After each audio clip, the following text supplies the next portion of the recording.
मित्रांनो, अबोली या मालिकेच्या आजच्या भागामध्ये अबोली सर्वांची हात जोडून माफी मागत सांगते, मी हे सर्व मुद्दाम केलं नाही. आईंना बोलण्यात गुंतवून ठेवण्यासाठी मी हे सर्व काही बोलले. व रमाला सांगते, आई लहानपणापासून आईबाबांनी माझ्यावर कधी प्रेम केलंच नाही, परंतु तुमच्या घरात तुमच्यावर प्रेम करणारे सर्वजण आहेत आणि मी तुम्हाला त्या घरात नको असेल तर मी आता या क्षणी हे घर सोडून जाते, परंतु तुम्ही असे वाईट विचार मनात आणू नका. तर तेव्हा अंकुश रमाला बोलतो, रमा, आजपर्यंत नेहमी खंबीरपणे उभी राहिलीस, मग आज का अशी हरून गेली? व बोलतो, रमा, तूच म्हणतेस ना आपलं संपूर्ण कुटुंब आपल्या पाठीशी असतं ना, तर मग जगातील कुठलीच गोष्ट आपल्याला हरू शकत नाही. मग आम्ही सर्वजण तर तुझ्यासोबत आहोत ना.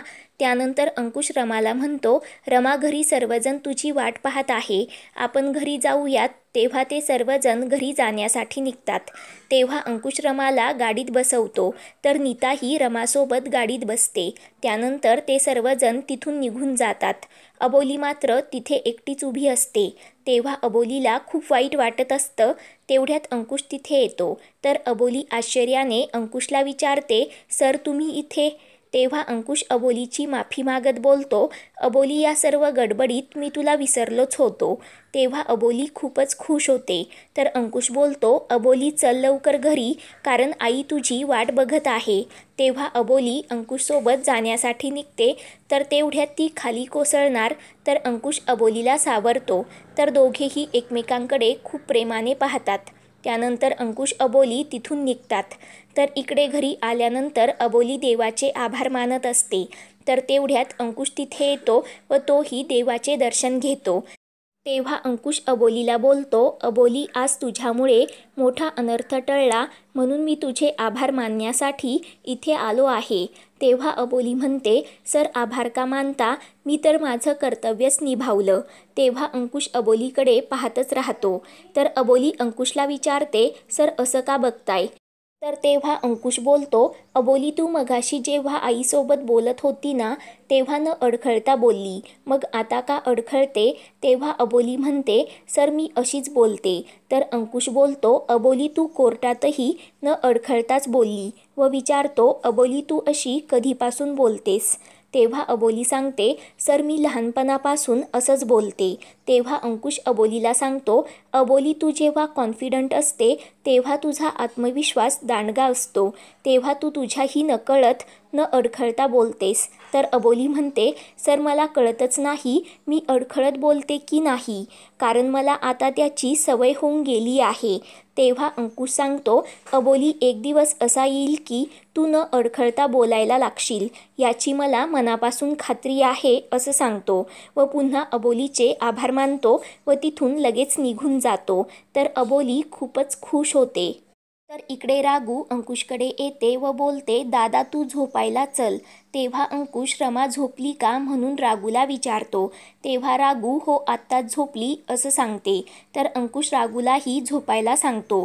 तेव्हा रागू बोलते, दादा, तूही थकला असेल, तूही झोपायला लवकर चल. तेव्हा अंकुश सांगतो, रमाला चांगली झोप लागली की मी येऊन तिच्या शेजारी झोपतो. तेव्हा रागू बोलते, दादा, तू कशाला खाली झोपतो, तुझी पाठ दुखते ना? तेव्हा अंकुश बोलतो, एखाद्या दिवशी ठीक आहे. तेवढ्यात नीता तिथे येते व काय चाललं म्हणून विचारते. तेव्हा रागू तिला सर्व काही सांगते. तेव्हाच तिथे अबोली येते. तर नीता अंकुशला म्हणते, अंकुश, आज मी हॉलमध्ये झोपते, तू तुझ्या बेडवर झोप. तेव्हा अंकुश बोलतो, नीता, तू तुझ्याच बेडरूममध्ये झोप, मी आई शेजारी झोपतो. तर नीता म्हणते, अंकुश, तुझा माझ्यावर विश्वास नाही का? मी माझ्या आईची काळजी घेऊ शकत नाही का? तेव्हा रागू नीताला थांबवते. परंतु नीता रागूचं काही ऐकत नाही व अंकुशला बोलते, ती माझी सख्खी आई आहे, त्यामुळे मी तिची काळजी घेणार. तर अंकुश बोलतो, नीता, मला आता तुझ्याशी वाद घालायचे नाही, त्यामुळे मी तुला विनंती करतो की कृपया तू तुझ्या बेडरूममध्ये जाऊन झोप, मी आईजवळ आहे. तर नीता पुन्हा बडबडू लागते. तर रागू तिला गप्प राहायला सांगते. तेव्हा नीता तिथून घरात जाण्यासाठी निघते. तर अबोली नीताला थांबवते व अंकुशला बोलते, सर, मी बाहेरच झोपते, मग मी आईकडे लक्ष ठेवेल, मी त्यांची काळजी घेईल. तर अंकुश काहीच बोलत नाही. तेव्हा अबोली बोलते, सर, चालेल ना? तेव्हा अंकुश होकार देतो. तर अबोली सर्वांना म्हणते, आता तुम्ही शांतपणे झोपा, मी इथे आहे. त्यानंतर सर्वजण घरात जातात. तर अबोली अंकुशला पुन्हा म्हणते, सर तुम्ही अजिबात काळजी करू नका. त्यानंतर ते दोघेही एकमेकांना शुभरात्री म्हणतात.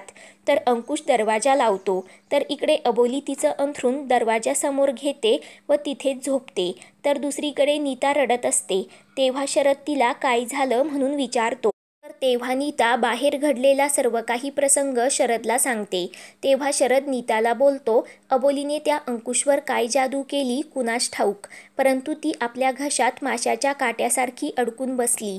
तर नीता बोलते, तो काटा धड गिळता येत नाही अन धड काढताही येत नाही. परंतु आता मी हे दुखणं अजून सहन करणार नाही. मी तो काटा एकदाचा उपसून टाकेल. तर इकडे अंकुश शिंदे हवालदारांना सांगतो, शिंदे मला लेडी कॉन्स्टेबल लागतील, जरा अटक करायला जायचं होतं. तेव्हा शिंदे कुठे असं विचारतो. तेव्हा अंकुश सांगतो, भावना आहेरेला अटक करायची आहे. तेव्हा शिंदे हवालदार काही बोलणार तर अंकुश लगेच लेडी कॉन्स्टेबलला घेऊन तिथून निघून जातो. तर इकडे भावना एका वकिलाला सांगत असते, ती अबोली इथे येऊन मला खूप काही बोलून गेली, आता अजून काय काय होईल माझ्यासोबत कुणास ठाऊक. तर तेवढ्यात अंकुश व त्याची टीम तिथे येते. तर अंकुश भावनाला बोलतो, भावनाबाई जे पेरलं ते उगवेलच ना. तेव्हा अंकुश मी तुम्हाला अरेस्ट करायला आलोय असं भावनाला सांगतो. तर तेव्हा भावनाचा वकील तुम्ही यांना का अरेस्ट करणार असं विचारतो. तेव्हा अंकुश सांगतो, महिला मुक्तीच्या नावाखाली माझ्या आईला त्रास देण्यासाठी, तिचा मानसिक छळ करण्यासाठी यांनी गुंड प्रवृत्तीच्या बायका माझ्या घरी पाठवल्या होत्या. माझ्या आईचा यांनी छळ तर केलाच, परंतु त्याचबरोबर माझ्या आजीचा अन माझ्या लहान बहिणीचा यांनी छळ केला. तेव्हा भावना खूपच घाबरते. तेव्हा भावनाचा वकील म्हणतो, तुमच्या घरच्यांचा कोणीतरी छळ केला, मग त्यात भावना आहेरेंचा काय संबंध. तर तेव्हा अंकुश सांगतो, त्या गुंड प्रवृत्तीच्या बायकांमध्ये लाली नावाची जी लीडर होती ना, तिने सर्व काही चाळीसमोर सांगितलं की यांनी तिला राडा घालण्यासाठी 2 लाख रुपयांची सुपारी दिली होती. तेव्हा भावनाला घामच फुटतो. तेव्हा भावनाचा वकील बोलतो, ती लाली गुन्हेगार आहे, ती कोणाचंही नाव घेईल, मग तिच्यावरच विश्वास ठेवायचा का असं विचारतो व नंतर लालीचा लेखी जबाब घेऊन या, मगच कारवाई करा असं सांगतो. तेव्हा भावना खूपच खुश होते व बोलते, इन्स्पेक्टर तू ज्या पद्धतीने माझ्या घरात घुसला ते बघून मीच तुमच्यावर कंप्लेंट करू शकते, त्यामुळे तुम्ही अगोदर पुरावा घेऊन या अन मगच बोला. तेव्हा अंकुश बोलतो, भावनाबाई मी तुम्हाला चौकशीसाठी तर ताब्यात घेऊ शकतो. तेव्हा वकील सांगतो, आत्ताच डॉक्टर येऊन गेले, त्यांचा जरा BP लो आहे. तेव्हा अंकुश बोलतो, भावनाबाई BP नॉर्मल झाला की मग आपण भेटू. पुढील भागामध्ये अबोली अंकुशला सांगते, सर कधी कधी काट्यानेच काटा काढावा लागतो. तर इकडे भावना अबोलीसाठी पांढरी साडी घेऊन येते. तर अबोली म्हणते, तुम्ही काहीही करा, परंतु अंकुश सर तुम्हाला असं सोडणार नाही, हा माझा शब्द आहे असं स्पष्टपणे सांगते. तर भावना तिथून जाण्यासाठी निघते. तर तेवढ्या 2 बायका हाताला काळं लावून तिथे येतात. तेव्हा भावना खूपच घाबरते. पुढील भागांच्या अपडेटसाठी चॅनलला सबस्क्राईब करा.